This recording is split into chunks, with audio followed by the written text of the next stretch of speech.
Hello' everyone আপোনাৰ বিজনেছটো যদি আপুনি অনলাইন গ্ৰ' কৰিব বিচাৰিছে তেতিয়াহ'লে এটা হাই কনভাৰ্টিং ৱেবছাইট অথবা হাই কনভাৰ্টিং লেণ্ডিং পেজ থকাটো বহুত ইম্পৰ্টেণ্ট হয় যাৰ দ্বাৰা আপুনি অডিয়েঞ্চক আপুনি ইনফ্লুৱেঞ্চ কৰিব পাৰিব আৰু বেছিছে বেছি প্ৰডাক্ট নহ'ব আপোনাৰ ছাৰ্ভিচটো চেল কৰিব পাৰিব। এতিয়া কথা হ'ল কেনেদৰে এটা হাই কনভাৰ্টিং লেণ্ডিং পেজ বনাব পৰা যায়। বেছিভাগ ক্ষেত্ৰতে বেছিভাগ মাৰ্কেটত যিমানবোৰ পেজ দেখাব যিমানবোৰ ৱেবছাইট দেখাব পাব সেইবোৰ বেছিভাগে ৱেষ্ট অফ মানি হৈ যায়, কাৰণ তেওঁলোকে একদম ডাঙৰ ডাঙৰ এছে লিখি থৈ দিয়ে, ডাঙৰ ডাঙৰ বহুত বস্তু কিবা কিবি লিখি থৈ দিয়ে যোনবোৰ মানুহে ইনফ্লুৱেঞ্চেই নহয়, মানুহে পঢ়িয়েই নাচায়,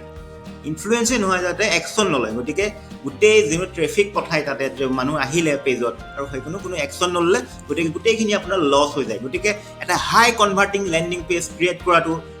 ডিজিটেল মাৰ্কেটৰ বহুত ইম্পৰ্টেণ্ট হয় আৰু এজ এ বিজনেছ অ'নাৰ আপোনাৰ কনভাৰ্জনৰ কাৰণে বহুত ইম্পৰ্টেণ্ট হয়। আপুনি যদি বিজনেছটো গ্ৰ' কৰিব বিচাৰিছে তেতিয়াহ'লে হাই কনভাৰ্টিং লেণ্ডিং পেজ থকাটো এটা বহুত ইম্পৰ্টেণ্ট হয়। আজি আমি ডিছকাছ কৰিম 5টা এনেকুৱা কি পইণ্টৰ ওপৰত যোনটো আপোনাৰ ইনক্লুড কৰাটো বহুত ইম্পৰ্টেণ্ট হয় আপোনাৰ ৱেবছাইট নহ'বা লেণ্ডিং পেজত, যাৰ দ্বাৰা আপোনাৰ কনভাৰ্জনটো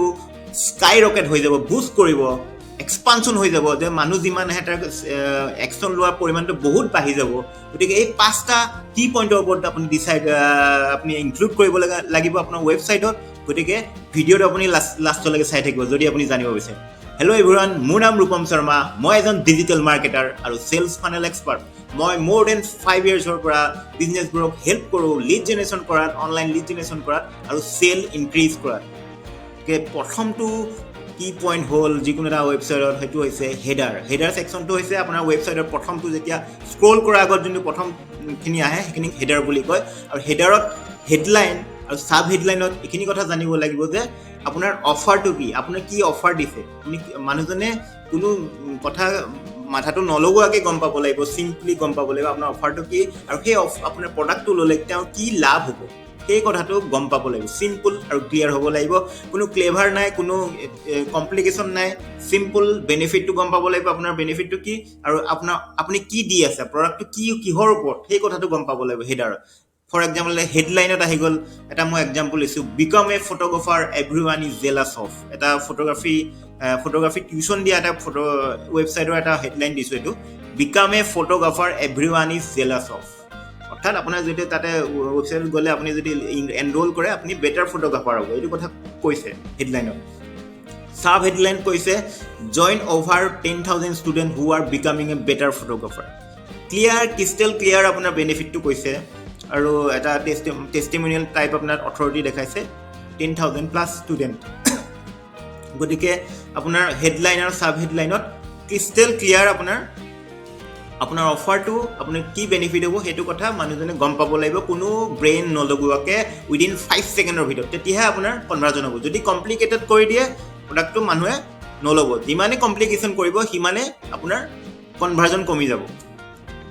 নেক্সট হৈ গ'ল কল টু একশ্যন। আপোনাৰ এটা ক্লিয়াৰ কল টু একশ্যন থাকিব লাগিব। হয়, ক্লিয়াৰ কল টু একশ্যন থাকিব লাগিব। ফৰ এক্সাম্পল বাই নাও, আপোনাৰ শ্বপ নাও, এনেকুৱা ক্লিয়াৰ অপশ্যন থাকিব লাগিব, এক্টিভ ভইচত থাকিব লাগিব আৰু এইটো ডিষ্টিংগুইছ হ'ব লাগিব, কালাৰটো বেলেগ হ'ব লাগিব। বাটনবোৰ প্ৰথমে হেডাৰত এটা থাকিব, মিডিলত থাকিব আৰু বটমতো এটা থাকিব লাগিব, যাতে মানুহে স্ক্ৰল কৰিলে এই কল টু একশ্যনটো আপোনাক কল কৰি পেলাই আপোনাক ক্লিক কৰিব পাৰে আৰু আপোনাৰ একশ্যন ল'ব পাৰে। আমাৰ মেইন লেণ্ডিং পেজৰ মেইন কাম হ'ল কি, মানুহজনক ইনফ্লুৱেঞ্চ কৰা সেই কল টু একশ্যন বাটনটো ক্লিক কৰিবৰ কাৰণে। গতিকে সেই কল টু একশ্যনটো ক্লিয়াৰ হ'ব লাগিব, ডিষ্টিংগুইছ হ'ব লাগিব, তেতিয়াহে মানুহে একশ্যন ল'ব। 3 নম্বৰ পইণ্ট আপুনি ইনক্লুড কৰিব লাগিব ফেইলাৰ। আপোনাৰ প্ৰডাক্টটো, আপোনাৰ ছাৰ্ভিচটো যদি নলয় মানুহ, আপুনি প্ৰডাক্ট হেডলাইন পঢ়িলে, কল টু একশ্যন পঢ়িলে, তাৰপিছত সেই প্ৰডাক্ট ছাৰ্ভিচটো যদি নলয় তেওঁলোকে কি প্ৰব্লেম হ'ব, কি বেয়া হ'ব তেওঁৰ লাইফত যদি প্ৰডাক্টটো নলয়, সেই কথাটো ক'ব লাগিব। তেতিয়াহে মানুহৰ ভয়টো সোমাব, তেতিয়া মানুহ আৰ্জেঞ্চিটো আহিব তেতিয়া। সেইটো কাৰণে ফেইলাৰ পাৰ্টটো, ফেইলাৰ এই পাৰ্টটো থাকিব লাগিব আপোনাৰ ৱেবছাইটত। আপোনাৰ প্ৰডাক্টটো নল'লে কি হ'ব সেইটো থাকিব লাগিব, সেইটো বহুত ইম্পৰ্টেণ্ট হয়। ৱেবছাইটত ইনক্লুড কৰা 4 নম্বৰ কি পইণ্টটো হ'ল, সেইটো হৈছে ছাকচেছৰ সেইটো থাকিব লাগিব। আপোনাৰ প্ৰডাক্টটো ল'লে কেনেদৰে ছাকচেছটো কেনেকুৱা হ'ব, কিদৰে তেওঁলোকে কি বেনিফিট হ'ব সেই কথাটো ক'ব লাগিব। আৰু সেইখিনি আপোনাৰ কম্পিটিটৰৰ প্ৰডাক্টতকৈ কেনেদৰে আপোনাৰ লাইফটো বেটাৰ কৰিব পাৰিব আপুনি, সেই ছাকচেছ ষ্টৰিটো ক'ব লাগিব আৰু লগতে আপোনাৰ টেষ্টিমনিয়েল আৰু আপোনাৰ ক্ৰেডেঞ্চিয়েলটো লগত থাকিব লাগিব টেষ্টিমনিয়েল আপোনাৰ আগৰ যোনবোৰ প্ৰডাক্ট ইউজ কৰিছে তেওঁলোকৰ টেষ্টিমনিয়েল ভিডিঅ' টেষ্টিমনিয়েল বাইট টেষ্টিমনিয়েল ফটো অথবা আপোনাৰ ক্ৰেডেঞ্চিয়েল কিমান বছৰ কাম কৰিছে কিমান এক্সপিৰিয়েঞ্চ আছে কিমান মানুহক ছাৰ্ভ কৰিছে সেইবোৰ ক্ৰেডেঞ্চিয়েল দিব লাগিব যাতে মানুহৰ সেই ট্ৰাষ্টটো বিল্ড হয় আৰু আপোনাৰ প্ৰডাক্টটো ল'বৰ কাৰণে একশ্যন লয় 5 নম্বৰ পইণ্টটো হ'ল প্লেন আপোনাৰ প্ৰডাক্টটো ল'বৰ কাৰণে আৰু অথবা আপোনাৰ প্ৰডাক্টটো ইউজ কৰিবৰ কাৰণে কি ষ্টেপ ল'ব লাগিব সেইটো ক্ৰিষ্টেল ক্লিয়াৰ আপুনি ক'ব লাগিব প্লেনটো দুটা টাইপৰ আছে এটা প্ৰডাক্টটো ল'বৰ কাৰণে কি প্লেন আছে কেনেকুৱা ধৰণৰ ষ্টেপ ল'ব প্ৰডাক্টটো ল'বৰ কাৰণে অথবা আফটাৰ প্ৰডাক্টটো কিনাৰ পিছত কেনেকুৱা ধৰণৰ তেনেকুৱা কিছুমান থাকে আপোনাৰ গাইডলাইন থাকে বোলে এইটো কৰিব লাগিব এনেকুৱা আফটাৰ বাই কৰাৰ পিছতো এটা প্লেন থাকে মেক্সিমাম প্লেন কি হয় প্ৰডাক্টটো ল'বৰ কাৰণে আপুনি কি কৰিব লাগিব ফৰ এক্সাম্পল আপুনি এটা ডক্টৰৰ লগত শিডিউল বুক কৰিব বিচাৰিছে এই শিডিউল বুক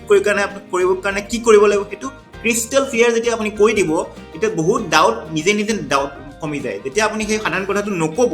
মানুহৰ মাইণ্ডত ডাউট থাকি যায় আৰু এইটো কেনেকৈ ল'ম কি হ'ম ভাবি থাকে তেতিয়া কি হয় ডাউট যেতিয়া মানুহৰ থাকে একশ্যন লোৱা প্ৰবেবিলিটিটো কমি যায় গতিকে সেই প্লেনটো যদি আপুনি দি দিব তেতিয়া আপোনাৰ প্ৰবেবিলিটি এনেও বাঢ়ি যাব যে একশ্যন লোৱাৰ আপোনাৰ বাটনটো ক্লিক কৰাৰ অৰ্থাৎ আপোনাৰ লিড জেনেৰেশ্যন কৰা অথবা চেল কৰাৰ প্ৰবেবিলিটি বাঢ়ি যায় সেইটো কাৰণে এটা ক্ৰিষ্টেল ক্লিয়াৰ প্লেন থকাটো বহুত ইম্পৰ্টেণ্ট ফৰ এক্সাম্পল এটা ডক্টৰৰ এপইণ্টমেণ্ট ল'ব হ'লে ক্লিক অন দ্য লিংক কল কৰক 1 নম্বৰ কল কৰি শিডিউলৰ টাইম আৰু শিডিউলটো বুক কৰক 3 নম্বৰ আপোনাৰ সেই টাইমত আপুনি ভিজিট কৰা আমাৰ ক্লিনিকখন ভিজিট কৰক এই 3টা পইণ্ট যদি আমি কৈ দিম কল কৰক শিডিউল কৰক আৰু ভিজিট কৰক গতিকে এই 3টা পইণ্ট যদি আমি কৈ দিম ক্ৰিষ্টেল ক্লিয়াৰ হৈ যায় আৰু মানুহৰ ডাউটবোৰ কমি যায় আৰু তেতিয়া আমাৰ কনভাৰ্জনৰ পৰিমাণটো বাঢ়ি যায় গতিকে এই 5টা যেতিয়া পইণ্ট যদি আছে 5টা পইণ্ট যদি আমি ইনক্লুড কৰোঁ আমাৰ ৱেবছাইট নহ'বা লেণ্ডিং পেজত তেতিয়া কনভাৰ্জন আৰু বহুত গুণে বাঢ়ি যায় আপোনাৰ প্ৰবেবিলিটি ছাকচেছৰ প্ৰবেবিলিটি বাঢ়ি যায় আপোনাৰ ইনকাম বহুত গুণে বাঢ়ি যায় গতিকে এইকেইটা 5টা পইণ্ট আপুনি ইনক্লুড কৰক নিজৰ ৱেবছাইটত আৰু এটা ক্লিয়াৰ ক্ৰিষ্টেল ক্লিয়াৰ এটা চিম্পল ক্ৰিষ্টেল ক্লিয়াৰ মেছেজিং দিয়ক যাৰ দ্বাৰা মানুহৰ মাইণ্ডটোৱে বেছি এনাৰ্জি লগা নহয় যে আপোনাৰ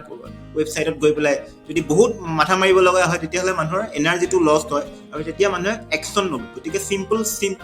আৰু ক্লিয়াৰ এটা মাৰ্কেটিং মেছেজৰ দ্বাৰা আপুনি এটা হাই কনভাৰ্টিং লেণ্ডিং পেজ বনাব পাৰিব আজি ভিডিঅ'টো ইমানেই আছিলে আৰু যদি আপুনি নিজৰ বিজনেছটো গ্ৰ' কৰিব বিচাৰিছে ডিজিটেল মাৰ্কেটিঙৰ ইউজ কৰিব লাগে তেতিয়াহ'লে আপুনি মোৰ লগত এটা ফ্ৰী কনচালটেশ্যন কল বুক কৰিব পাৰে 9854683830 এই নাম্বাৰটো কল কৰি পেলাই তলত বাটনটো ক্লিক কৰি হোৱাটছআপ কৰিব পাৰে অথবা কল কৰিব পাৰে কল কৰি এটা ফ্ৰী কনচালটেশ্যন কল বুক কৰিব পাৰে আমি যেতিয়া কলটো বুক কৰিব তেতিয়া আমি আপোনাৰ লগত ডিছকাছ কৰিম আপোনাৰ প্ৰব্লেম আপোনাৰ কি বিজনেছৰ টাইপ কি আছে সেইবোৰ ডিছকাছ কৰিম আৰু এটা ফ্ৰী এটা বিজনেছ প্লেন এটা marketing plan digital marketing plan আপোনাক বনাই দিম যাৰ দ্বাৰা আপুনি নিজৰ বিজনেছটো গ্ৰ' কৰিব পাৰে গতিকে পলম নকৰিব বাটনটো ক্লিক কৰক আৰু এটা ফ্ৰী কনচালটেশ্যন কল বুক কৰক আজিলৈ ইমানেই ধন্যবাদ